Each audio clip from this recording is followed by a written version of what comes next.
Good afternoon, everyone, and welcome to this meeting of the Glenorchy City Council on Monday, the 22nd of June 2026. My name is Sue Hickey. I'm Mayor of Glenorchy and Chairperson for this afternoon's workshop.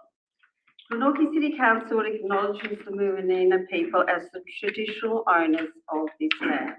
We recognise the Tasmanian Aboriginal people as the original owners and continuing custodians of the land, sky and country and waters of this island, the Truetta.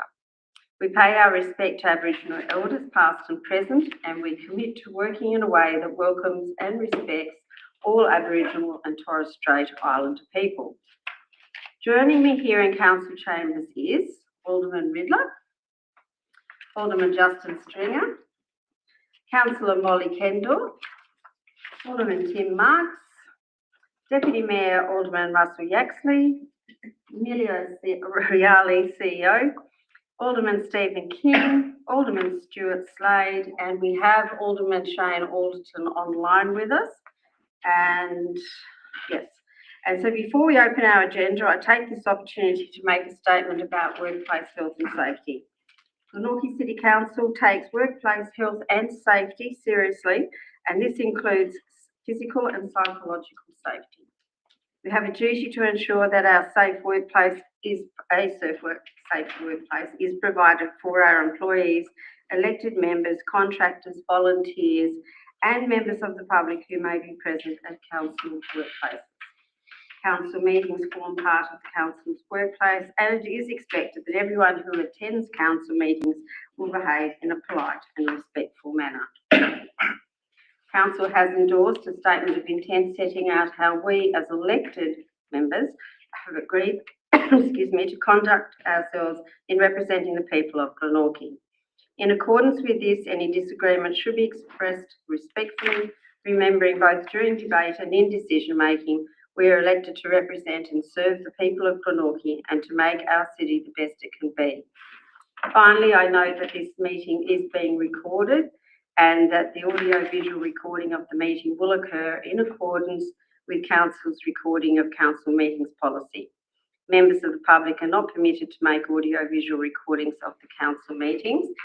This being an open meeting, I'd like to really totally welcome all of our people in the gallery.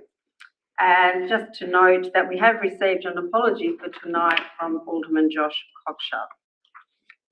Now, when I first started giving briefings at meetings, council meetings, it's a good way for us to make sure that everyone's on the same page and we can keep everyone informed on what's been happening in council.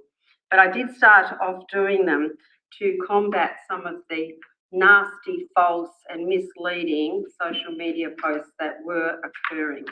Unfortunately, there's a bit of a flurry going on again at the moment, and I'm going to address it tonight because the claims are quite incorrect.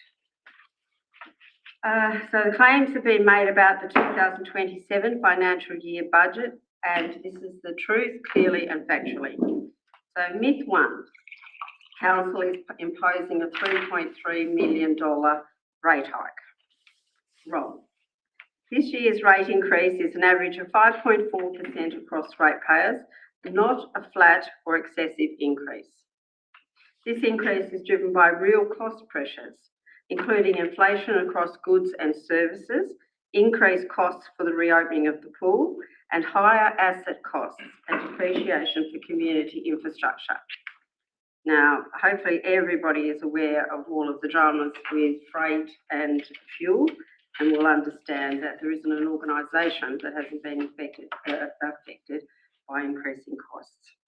Myth two, that there is a secret $9.2 million in other expenses. Nothing here at Council is hidden, everything is open. All figures are publicly disclosed in the annual financial report in note 3.4, and the increase in other expenses is described in our budget paper. The other expenses category is mostly made up of state government levies and taxes, also explained in the brochure. In fact, 87% or $7.5 million in this year's other expenses are the state government's fire levy and land tax fees. Now, going on to happier news, the pool. As of the 15th of June, we are at 95% completion of the head contract. It's getting very exciting now. In the change room, building defects have been identified and are being addressed, and the certificate of occupancy has been issued, and also the new entry signage is in production. I know we've been showing these graphics for a little while, but I guess when you think of what was there before, these are still exciting to us. In the pool structure, the ramp tiling is underway, and the handrail is ready. The electrics are progressing and the pool base is being prepared for painting once the concrete reaches a constant temperature of 10 degrees. As you understand, the last few weeks made that slower progress than we'd like. The new lane ropes have been ordered. The plant room nearing completion with services, connections underway. Solar heating has been finalised. A new switchboard, gas heater and pool pumps have been installed. Site works are advancing with the grandstand stairs now completed. The heating system installed, the service tunnel slab poured and the toddler pool electrics underway. The changing places pod is fully installed and ramps are done. Pathways and accessible parking are all under construction. For our annual plan, the 2026-27 annual plan has been released and is available on our website. It is a fascinating document, and I do urge those who are interested in this kind of thing to have a good look, because it does explain what we're planning to do and the amount of work that not only we as a council, but particularly our executive and all of our staff have put in towards making Glenorchy a better city than we found it, yes. The annual plan details the projects, programs and services Council will deliver throughout the year, with each activity linked to strategic priorities outlined in the strategic plan. The plan turns Council's goals into actions and shows how our teams will work together to deliver outcomes for the community. Today was Be Kinder Day. At Council, we are proud to be Australia's first Be Kinder Council. That's a pretty old photo. Champion kindness, connection and wellbeing in our workplace and community. And this morning was absolutely fantastic. We celebrated Be Kinder Day at our youth hub, the brand new youth hub, with an event that included the Friendship Hub, which is Friends of Dementia. So that means either people living with dementia, or they bring along a partner, or they might leave a partner there who is affected, but it's also just people who are a bit older and like that sort of connection. So we had a lot of sewing, painting, drawing, cups of tea, food, everything going on. The 1,000 hearts, and which is the little heart like I'm wearing here today, have been made by volunteers just to cheer people up. They were everywhere. And the other wonderful thing was we had young people there from the indie school, and they went intermingling with the older people and making them drinks and sharing food. And we also had the young kids from Glenorchy Primary School who sat in the podcast live streaming room and interviewed older people about what it was like to go to school in their era. So that was a really fantastic way of exhibiting how we can be a Be Kinder school celebrating Be Kinder Day.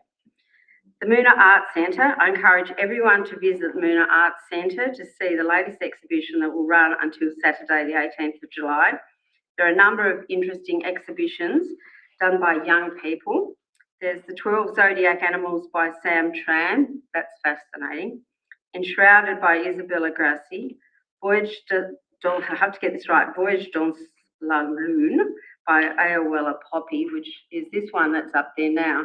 And even though that graphic's quite complex, it really doesn't do it justice. You have to stick your head in one of these moons and they're lit, and there is so much graphic art that all relates to the story of the phase of the moon. So each head, was there a picture of a head there? No, there's very large heads of moon, and they've all got different facial expressions, and they identify all the phases of the moon. It's an incredible piece of artwork, and those elected members who managed to get along there were all very, very impressed. We had God Jumped Out of My Spoon and Into My Neighbour's Eye by Naomi Rosa, and the Glenorchy Youth Open that includes works from young artists from Glenorchy. So as usual, the Glenorchy Arts Centre is fantastic. We have a candidate information evening, a reminder that Council and the Local Government Association of Tasmania will join forces next Wednesday, 1st of July at 5:30 at the Moona Arts Centre to host a candidate information session for anyone thinking of running for council in the October elections. This free session will cover what council does, how decisions are made, what it means to be an elected member and what you need to know before nominating for an election. RSVPs are essential and can be done so via the advert on our Facebook page. Places of Glenorchy. Our latest Places of Glenorchy video reel features Cooinda Park, West Moona, a valued green space that provides opportunities for recreation, relaxation and connection with nature. Just play that.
Thank you. If I could just ask Luke True, our director, is that the 20th or 21st park that we've renovated in this term of council? Yes, I think we're up to 21. 21. In the last 2.5 years. Yes, which is fantastic because when we did our playground strategy review, we had something like 42 parks that were in less desirable condition, and we've worked solidly to provide the community with outstanding playgrounds. The next one being at Tolosa Park, but they might look like they don't cost a lot of money. Let me assure you, they are some of the most expensive playgrounds just because of the cost of the equipment. It's my very great pleasure now to introduce a woman I very much admire, Ursula Taylor, who is the CEO of the Derwent Estuary Program, and she's come along to talk to us tonight about all of the amazing things that the Derwent Estuary Program are currently doing. Are you joining this, Amelia? You're on the list. I think I was sponsoring the presentation tonight. So please take a seat. Yes, I'm now on the board of the Derwent Estuary Program too. Oh, right. Yeah. That's very interesting. So, Ursula, you're familiar with all of the elected officials? I am. Yes. Yes. Excellent. Been many years. And, today I'd also like to introduce Philip Panisi, who's we're going to do tag team on this presentation. Excellent. Sorry, what's his name? Philip Philip. Panisi. Yeah, welcome, Philip. Thank you. Philip's actually a resident in the Glenorchy municipality, so it's appropriate He's he's got to be a good guy then. Can you all hear me? Just. Just, or I'll speak up a little. Thank you. Thank you again for having me today. And I was looking at the last time that I came along to give a presentation. I thought it was not that long ago. It was actually 3 years ago. Yeah. I know. I couldn't quite believe it. So anyway, thanks for having me again. And thank you, Sue, for your support of the Derwent Estuary Program, particularly in the last couple of months with the other mayors supporting our pitch for funding from the state government. That precipitated the article in the paper, which is most helpful. Still yet to hear from the state government officially, but I think that's enough for us to go ahead and give them the bill. Best of luck. Yes, thank you. I'd like to start with the big picture view to remind everybody where the Derwent Estuary Program is and where we operate. So it's a very big estuary. We work from New Norfolk down to the Iron Pot Light, which is about 200 square kilometre area. And we have a range of influences and habitats in that area. I'll go back to this slide again.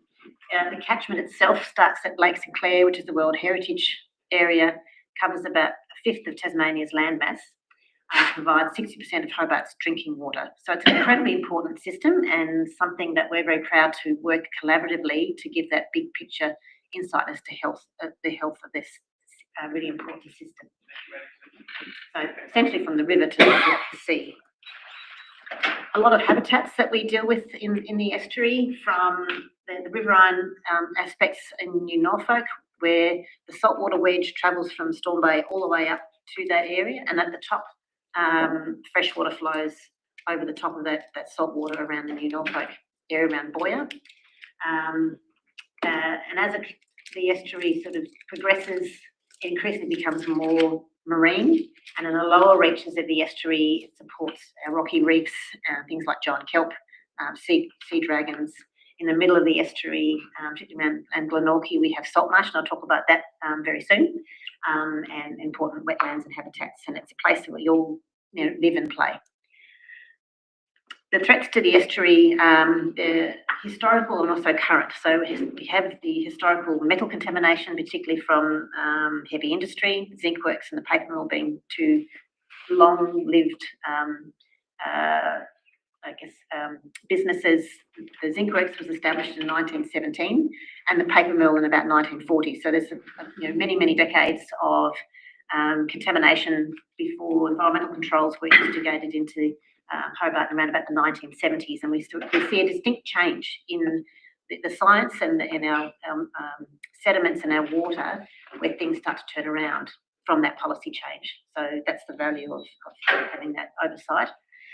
Stormwater remains a big challenge for us, delivering pollution to the estuary, and Philip will talk about that in more detail. And of course, we have new developments. We see an increase in sediment, particularly delivered to the estuary. And that's the picture on the top left there is a wastewater treatment plant hiding in the bushes. We still have wastewater that's delivered to the estuary, so it's why TasWater is also a partner. So these are the sort of hotspots and the inputs. The red diamonds represent wastewater treatment plants. The big blue dots, zinc works, and also Boyer in the upper estuary. And we have influences from Storm Bay, the catchment itself, including aquaculture. So essentially, we've seen an increase in activity in the catchment with new hatcheries, and in Storm Bay, there's the expansion of salmon down there.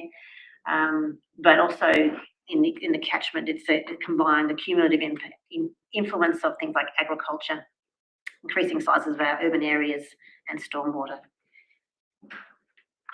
And I could sort of draw arrows all over that map with stormwater influences. So there's brown arrows there. So the Derwent Estuary Program, who are we and why do we exist? We were established in 1999, and that was on the back of the first State of the Derwent report that was done, that was looking at the data to understand some of the challenges with the estuary. People typically had been sick from eating oysters in the estuary. It was then understood that the reason for that illness was the high metal contamination in our seafood. The first State of the Derwent report looked at the data. It was not easy to compare because it was different types, different parameters. So one of the recommendations was to coordinate that monitoring and reporting, and that was how the Derwent Estuary Program was established in the late 1990s. So we've been around since 1999.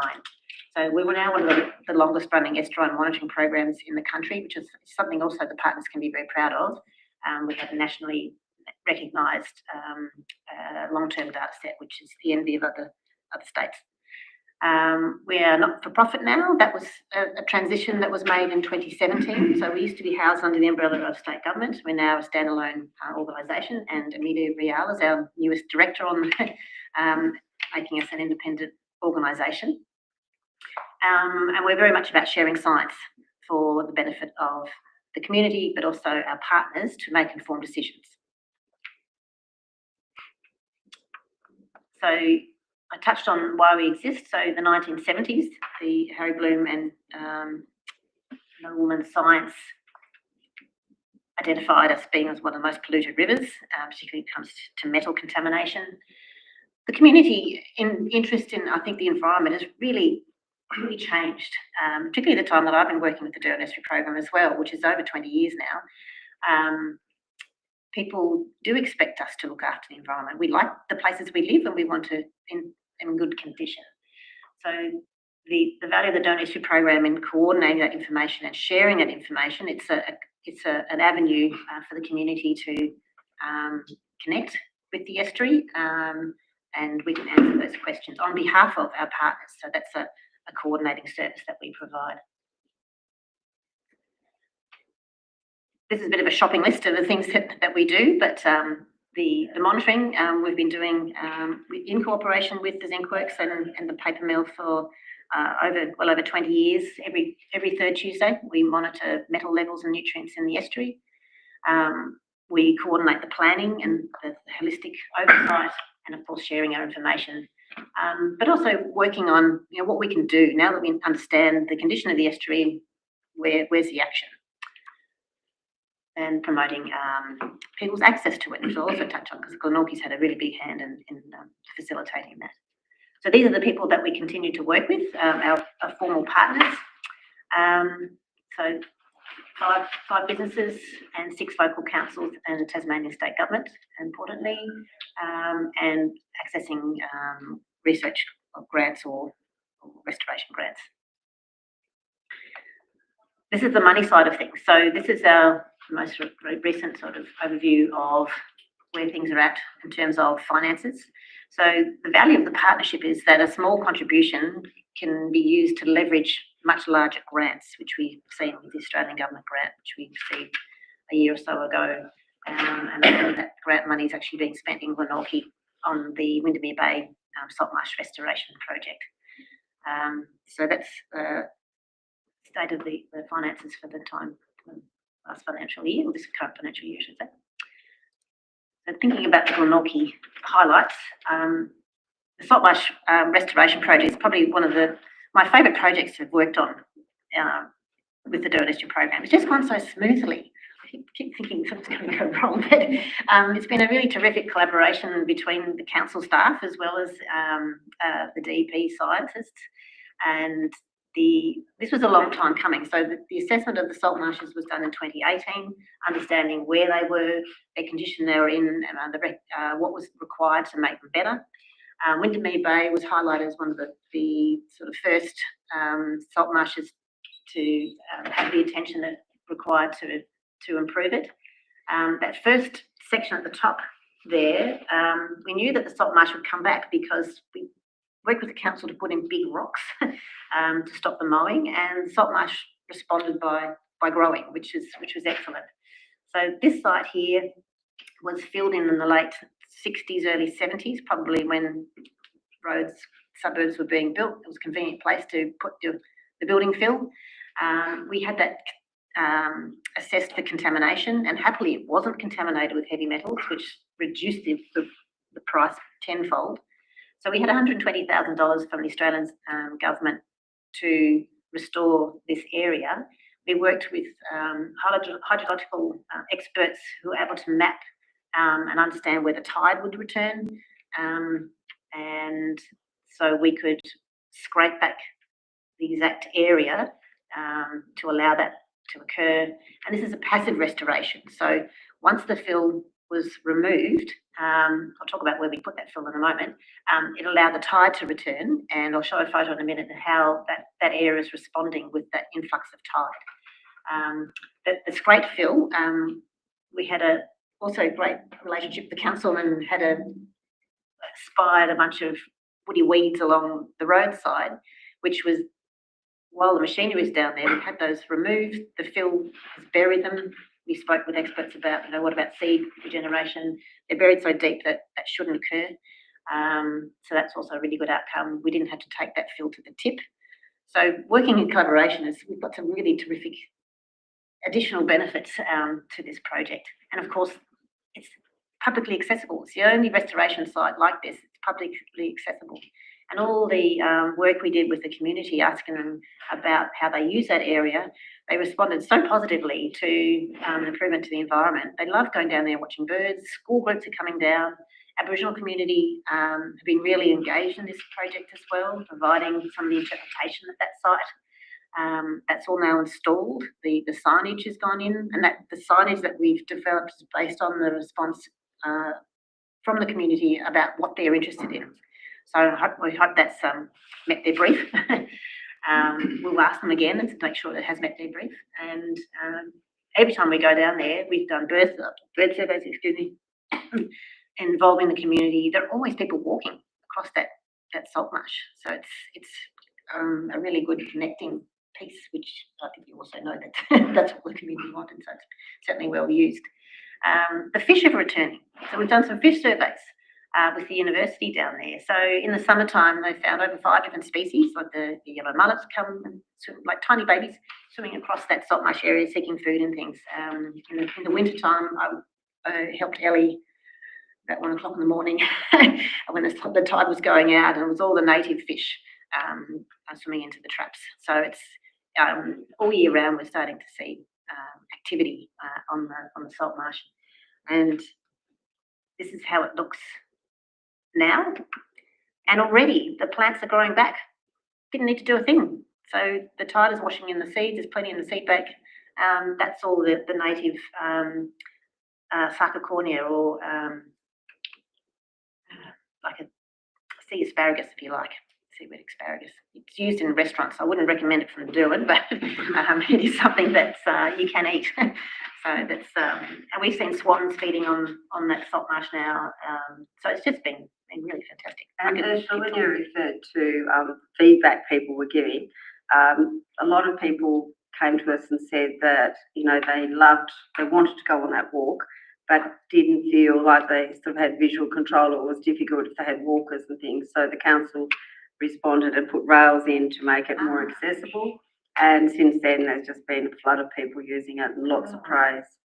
Oh, good. And I will let you know that we're having a celebration event on the 8th of July, to which you're all invited, and to officially acknowledge the project and its completion and the community aspect of it. And we'll have a planting day as well. We had one last year, and all the buffer vegetation is growing really well. And it's a good year for plants.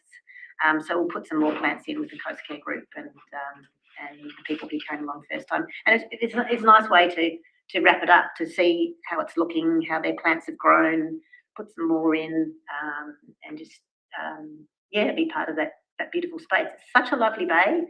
I'm really struck how lovely it is down there because of the native vegetation still on the foreshore. It feels like a nice calming place to be, which is why people go there to sort of unwind from their days, whatever they've been doing. I could keep talking about that, but I'll stop now. The other thing that we do a lot in Glenorchy is that we host the Clean Up Australia Day event at Prince of Wales Bay. Unfortunately, Prince of Wales Bay is still our sort of #1 hotspot for pollution.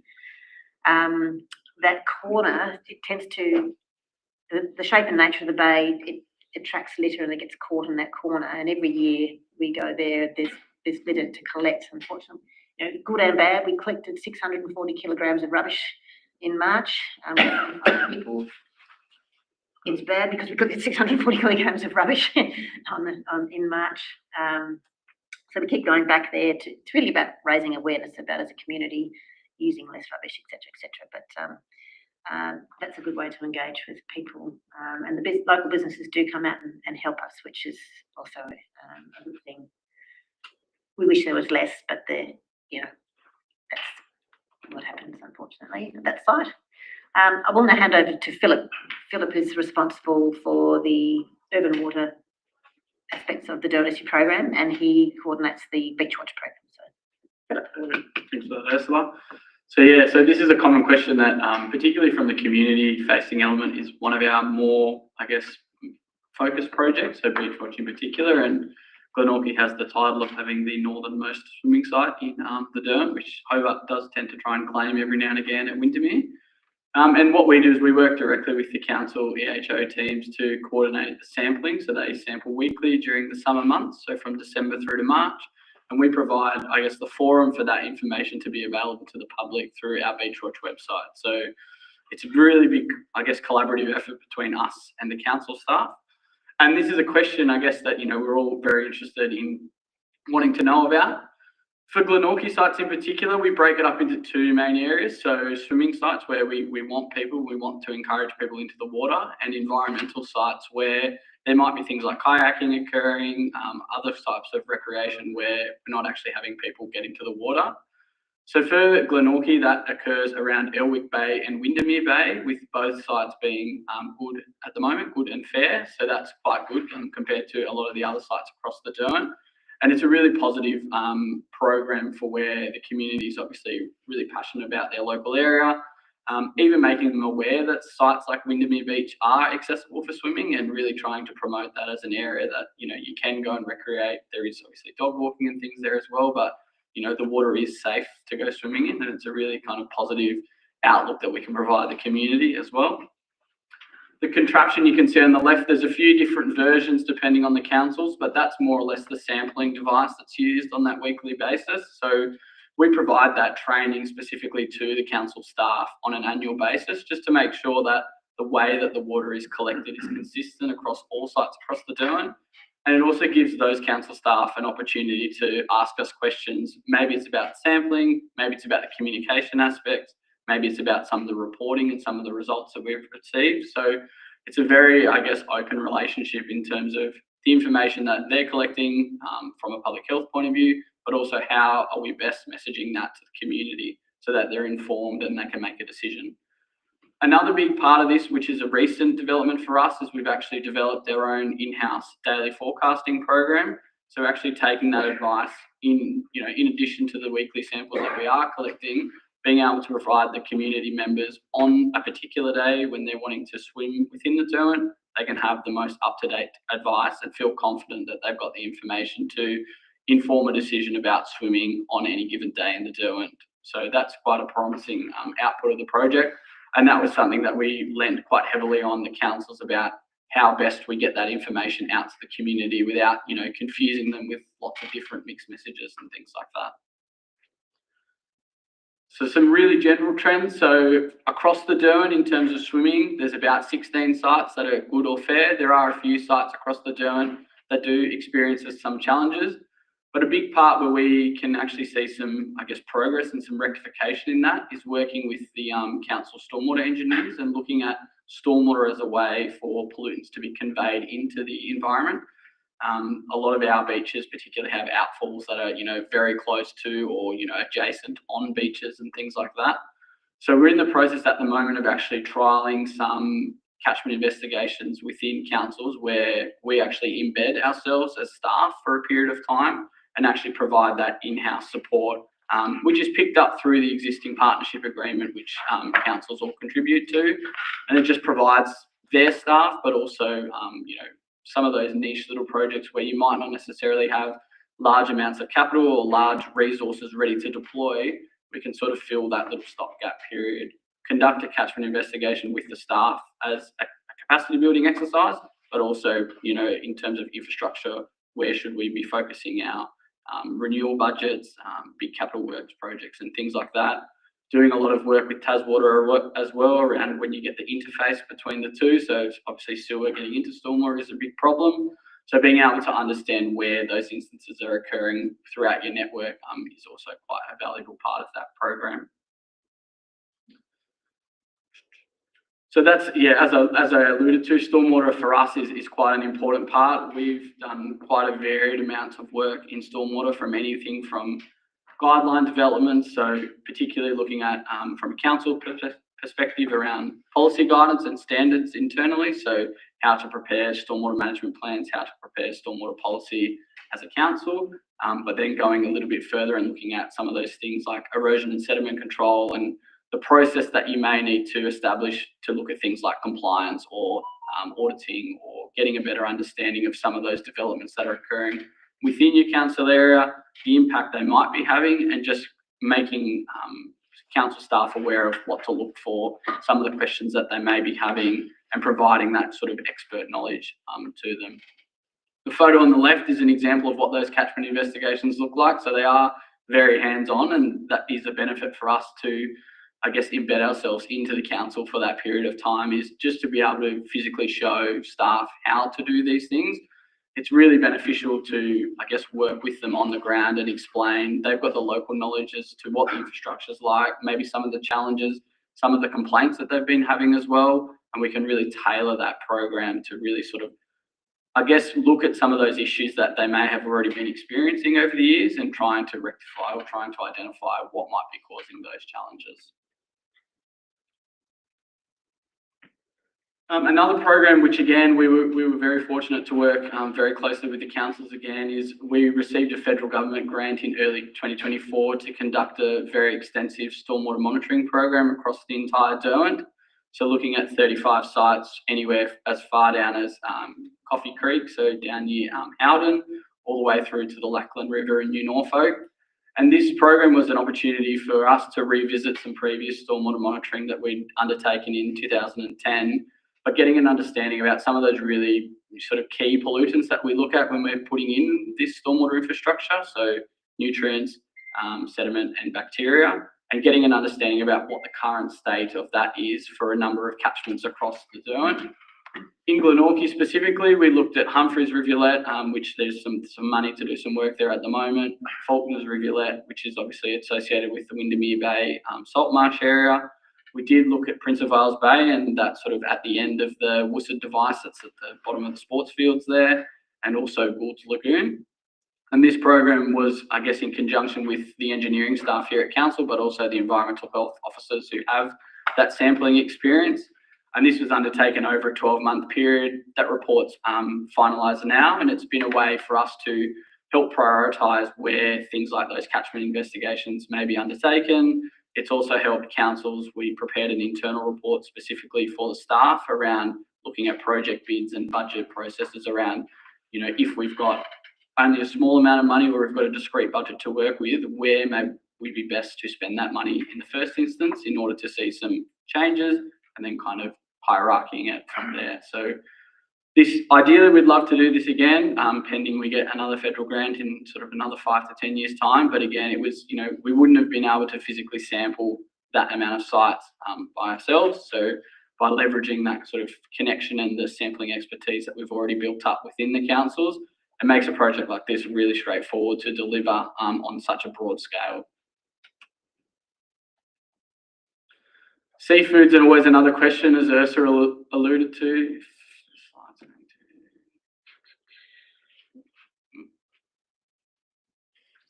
Plate of fish. Plate of fish. Might move on to the next one. Yeah, you can just skip through that one. So that slide's referring to the seafood in the Derwent. So as Ursula mentioned before, there is that historic metals contamination within the Derwent, particularly from the old legacy industry that's still present here.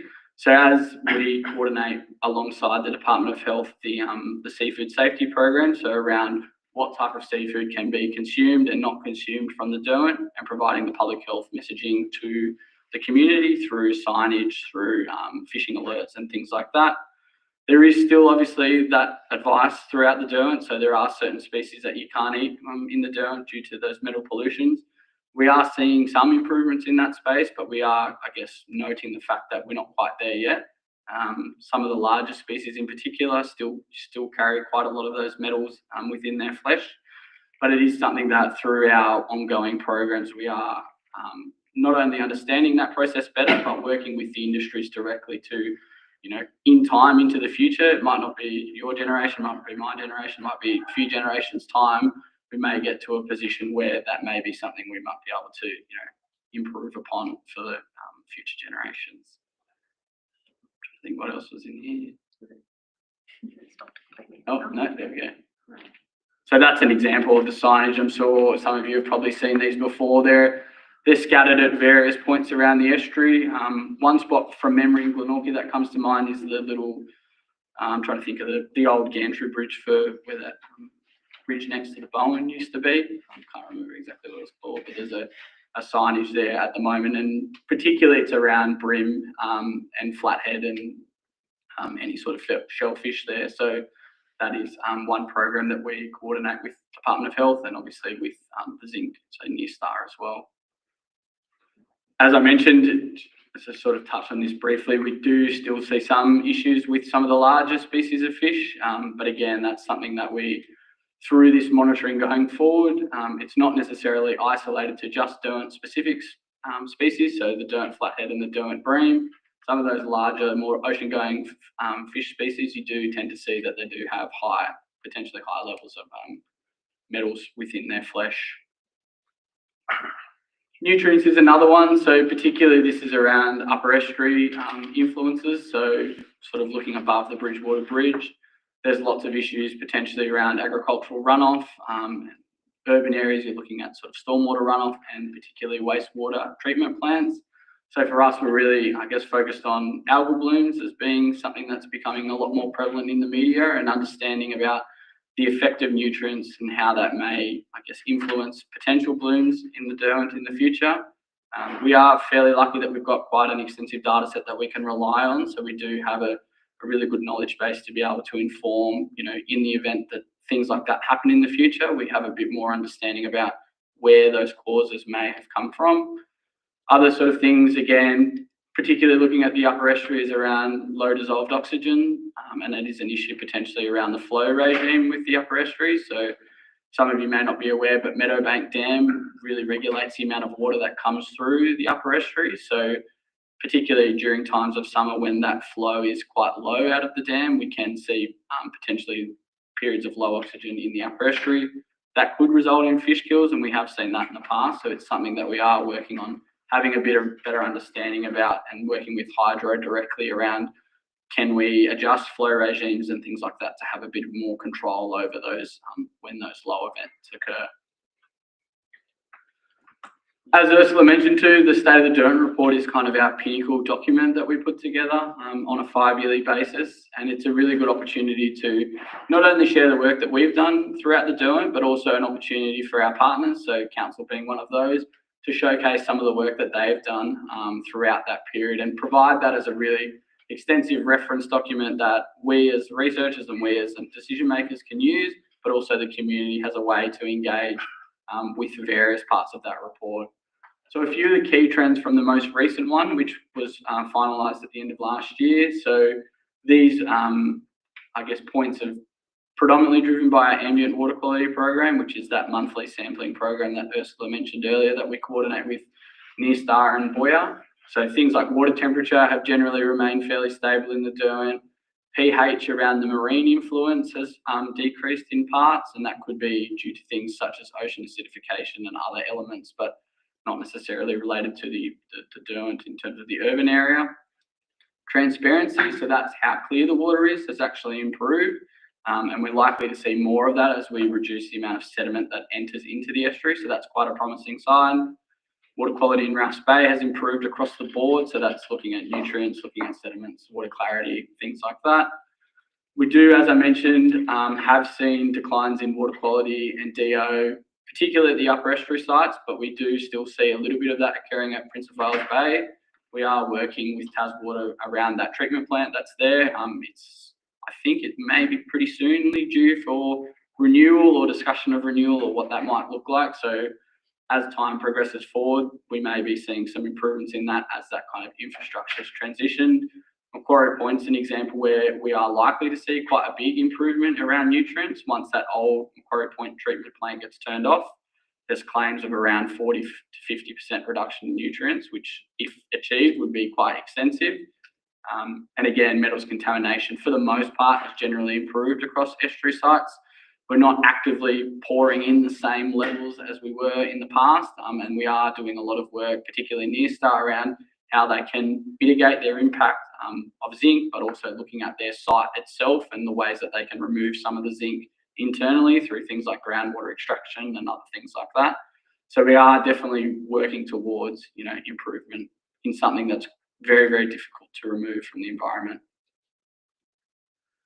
I'll talk to this, and Ursula and I can sort of field any questions that you might have from this, but from that report, a really important part, and it's really much driven by our partners, is what is important for us to actually look at. So given that we are a not-for-profit and we are sort of governed by our partners in a voluntary arrangement, it's really interesting to understand for you and from other partners around what are some of those priorities that you would like us to look into going forward.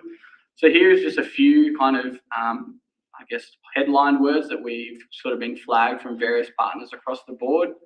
Particularly for councils, stormwater is obviously a big one, and that embedding of staff is something that we are looking to progress and roll out more frequently across councils throughout the Derwent, Glenorchy being one of those, and really trying to pick some of those catchments where we may be experiencing challenges. Can we provide that support to you on the ground to actually get some of that work sort of pushed along in terms of rectification without necessarily having to spend a heap of money up front to actually get that information.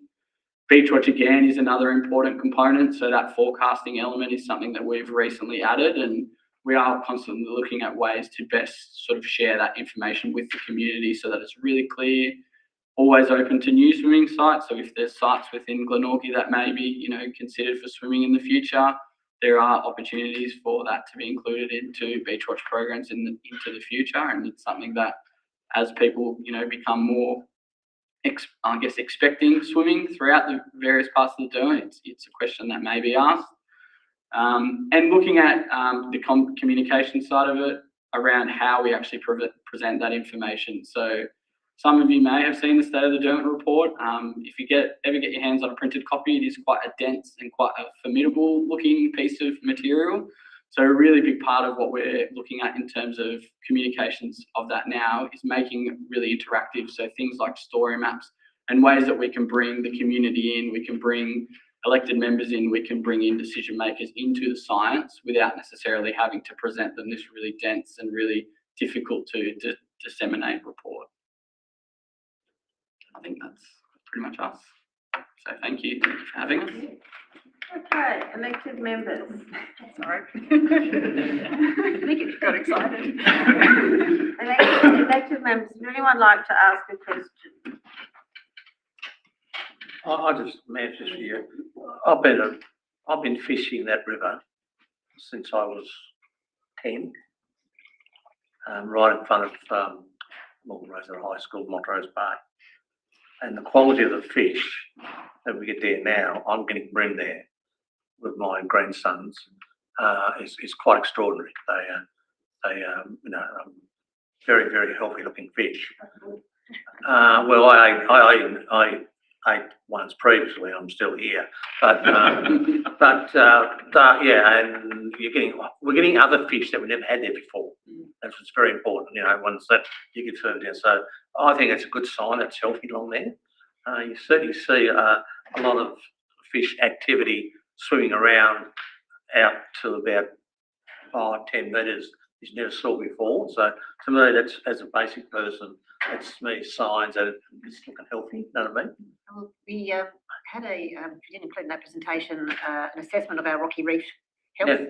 That was done in 2010 by Graham Edgar and Neville Barrett from the university, and Neville Barrett was still around, got him just before he retired, to do that same assessment of all the rocky reefs. And we've seen quite a marked improvement, and that's likely to do with the improvement in water quality, particularly the clarity of the water. So there's a lot of seaweed that has actually recovered in sites where they thought it wouldn't. No. Further up the estuary. So that's, being reflected. And interestingly, my son's a keen fisher now, he's of that age, and they're all after the snapper and the kingfish, which are moving down warmer water. So things are definitely changing. So I think it's a really healthy sign, and just it's good to see, because we love doing that, and it's just nice way to do it now. We're having to worry about as much having something bad materials in there. It's good. Yeah. It was a little more exciting that our fish used to glow in the dark than we could when we were young, Stuart. Yeah, but it was good because we didn't use so much power at night. Yeah, you didn't use much power, no. No. You need to see to cook them. Thank you. Anyone else have some questions? Yes, Alderman Slade. Alderman Alderton, I beg your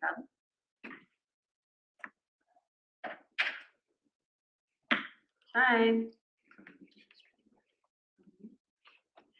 Find out what's being cooked tonight. No, he's You. here. Maybe come back to him, Sue, I'll just miss it. Okay, thank you. Thank you. Question. Thank you, Mayor.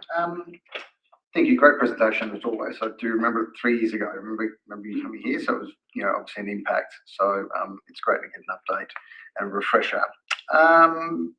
Just regarding the stormwater partnership, that's interesting in terms of that. How long or when is that happening? Is it happening now or is it happening? Just started. Just started. Okay. Yeah. Good. So we're trialing that. So I guess that's happened before previously. I guess that's kind of the first thing to sort of flag. But what we're finding with this initial version is because it's a program we want to stand up and stand down across a multitude of different councils, it's understanding how that integrates into each council's specific programs and policies and things like that. So we're trialing with Clarence at the moment. So looking at things around, the work health safety aspects, vehicle policies, all these sort of things that you don't necessarily think about have worked. So we're looking at rolling that out to the other councils. Now that we know roughly some of those questions that some of the operational staff in council will ask of us. So around, the work, how we go about the work, some of the insurances, the safe work method statements, all those sorts of things. So we had a meeting with our Stormwater Task Force, which is a quarterly meeting we host with all the councils, and they all expressed interest. So for us now, it's just a matter of working through those expressions of interest and getting a program set up for each council, depending on some of those specific questions we might get asked. So we're focusing on the catchments that are identified in that stormwater monitoring program as hotspots in terms of pollution. So for Glenorchy? For Glenorchy, it's probably looking at Humphreys Rivulet potentially, potentially Prince of Wales Bay catchment being one. So that will be a discussion with the council staff around looking at things like complaints that they've had previously or some of those anecdotal evidence things that they've collected over the years and sort of using that as a way to inform where best we are to start for those things. And just another one, if I could. You mentioned about from your monitoring, some of the health data's declined, as in I'm assuming it's got poorer or has it gone back? Is there any specific reasons why? Is there something that we could change to help that make that better or improve it, or has there been sort of outside influences, I guess? It's probably a little bit of both in some respects. So there's definitely an external influence around the ageing infrastructure. So particularly with areas like Glenorchy and other sort of suburbs that are sort of 60s to 70s is when they were put in. The infrastructure that was put in the ground back then is probably starting to get towards end of life. So in some instances, it might be council stormwater infrastructure. In some instances, it might be Tas water infrastructure. But a lot of the time, it's mixing between the two. So there is obviously, I guess, an understanding about, where can we fix these certain things depending on how big the issue is at any given time and also how much it's going to cost, because a lot of these things aren't, they're not really cheap to reline pipes or re-dig up pipes. And stormwater is a big one because it acts as that conveyance. So it's not necessarily the source of the pollutant, but if there's pollution getting into it, it's a big concern. Other things to consider is particularly around development. So those really large scale developments, when they're excavating sort of the whole development in one hit, there's a lot of that excess sediment getting washed off and eventually that ends up in the stormwater system. From an infrastructure point of view, it's not ideal because then you get sort of impacted systems and some of those WUSA GPTs may not be operational. But obviously from an environmental point of view, that affects things like water clarity as well. Okay, we'll just go back to Shane. Okay. Shane? Yeah, can you hear me? I'm having some technical issues. Can you hear me? Can you hear me? Yes, turn it down. Yeah. Okay, thank you. I have a question in regards to, with all the antibiotics that are being pumped into the fish farms at the lower end of the Derwent River in Storm Bay, are you guys testing and are you getting any results or any evidence of it backwashing into the Derwent? Short answer is no, we're not testing for antibiotics. It's quite a long way from the Derwent. But I'm glad the EPA they have found it quite a long way from the pens, which has surprised us. But it hasn't got as far as the Derwent that I'm aware of. I think one of their sites was close to Tinderbox. I'm not sure it was found that far up. But yeah, certainly worth keeping an eye on. Something that we are interested in looking at in the future, things like emerging contaminants. The CSIRO are looking at things like eDNA and looking at microbial resistance that can come through, I guess, contaminants in our wastewater systems and things like that. So the technology is ever changing and improving. So maybe we could include antibiotics as part of that understanding. So it's not off the cards, but it's not a current assessment. Okay, thank you. Thank you. Any other elected officials? Thank you. Sorry, Alderman King. And then Thank Molly you. Kendall. Yeah, I see Pam over down the back and she would understand and relate to this, that when 60 years ago when I was young, we would walk out in Bilton Bay and sink in the sludge up to our ankles and think that was normal. But Windermere Beach we steered away from because of the rips and all the rest of it. But I understood Cabbage was a pollutant then, but I don't see that on your list of people you're working with. Yeah, I mean, that's right. It's always open to have those conversations. I think in the early setup phase, because the metal contamination was the biggest issue, our main industry partners have been the zinc works and the paper mill, because they both used metals in their production processes, and we haven't spoken with Cadbury's. But, yes, that's right. Why not at some point? At some point, okay, because we've been watching your presentation for a number of years now. Yeah, why haven't we done it yet? Each time the river gets better and better, and I just wonder what Cadbury's was. Yeah, I mean, they're a level 2 industry as well. Yeah. Don't shut them down, whatever you do, but I just... I know. No, I like chocolate, so. Yeah, you know, right. And when are we allowed, I know you said we could eat flathead from the dump, but when are we allowed to catch them again? I don't think we're allowed to catch them. Well, that's actually an interesting question, because having a conversation with Near do they change what they're doing because of the flathead ban? And yes, the sizes are smaller, so maybe we're looking at other species to measure metal contamination in the flesh, or reducing the amount of, I guess, fishing effort of flathead. It's a conversation that's live, if you like. Okay, thank you. Okay, Councillor Kendall. Thank you. Yeah, thanks so much for your presentation. I loved it. It's really interesting.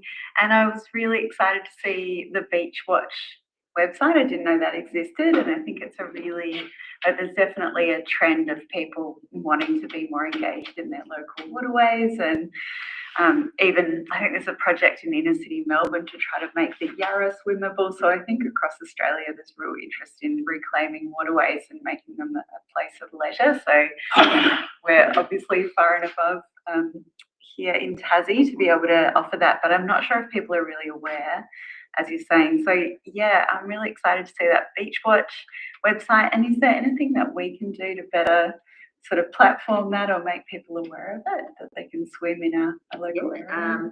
Yeah, by all means, share our posts on social media, the website itself. Yeah. People are interested, the more better. People know about it.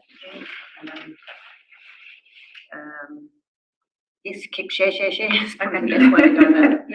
Yeah. Okay, anyone else around the table? No, then I'm going to ask members of the gallery if they would like to ask a question. And if so, does anyone, yes? Bob? I'd like to make Yes. a comment. Yes. I've watched the DEP since I started, but gee, I'm impressed with the work out at Claremont Bay. I seldom used to go there, but the last couple of months I've discovered the walkway and everything, together with the handrail, which I really appreciated. So it's now one of my main sort of walking things. Yeah. But I know it's a fantastic job. Did you have Vishnu Prahlad? Yes, he's helped us with the fish surveys. Yeah. And he helped with the initial assessment of the site. Yeah, Yeah, so he's good really- value, that work. Thank you. It's good to have a happy constituent. Anyone else? Thank you. I'm going to go with Pam Harvey first. Pam Harvey's really old and has lived near the river all these years. Even longer than Stephen King. Even longer. A lot longer. Yeah. Are there any plans to put under where the bridge was in Bridgewater? We only had that small area where the water goes up and down, because it's tidal up to there, I believe. And there is mud it's just all slush on this side, our side of the bridge, north. And it's gradually being taken over by your seagrass, whatever. The river is disappearing because that seagrass is coming into the middle. Like you couldn't take the big boats up that you used to take up and down there. There's not a lot of movement in that water. It's supposed to be tidal up to Norfolk. yeah, and it isn't. Not enough, because there's not enough movement. If you go up, and I go up there regularly now, you can see the grass, you can see the mud, the birds are sitting in the mud north of the bridge. There is no fresh water, if you mean, underneath them. They're big swans and things like that. So it's just, I don't know if there's ever going to be a plan to get some movement in that water there, because the water is just going down, it's not moving like it used to.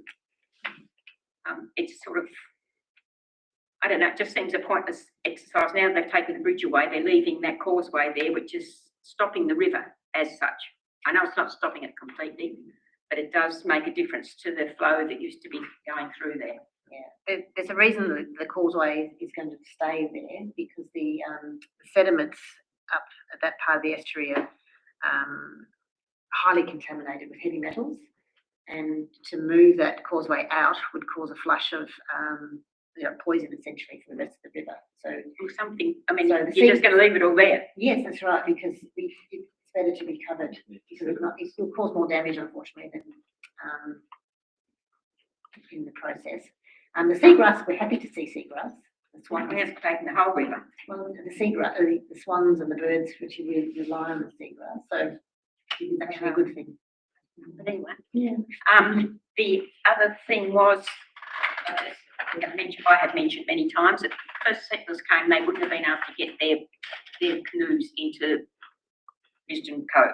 It's so sludgy there that there's just hardly any water in it sometimes. It's just sludge. There you go. And Claremont used to be a good swimming place, even if it was a bit muddy there. Muddy, yeah, that's not Muddy. sludgy. Windermere was fine as far as sand. There Yeah, was sand Windermere in was, yeah. Windermere.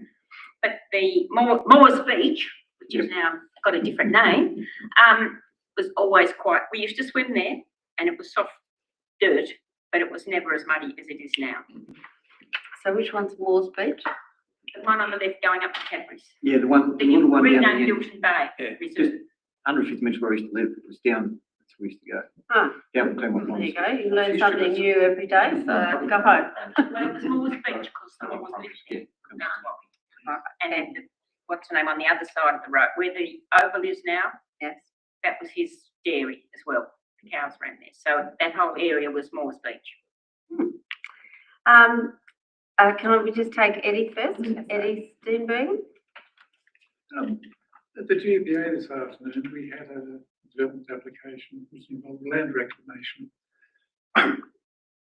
How much land reclamation is actually going on around the Derwent, and does your program actually take an interest in the consequences?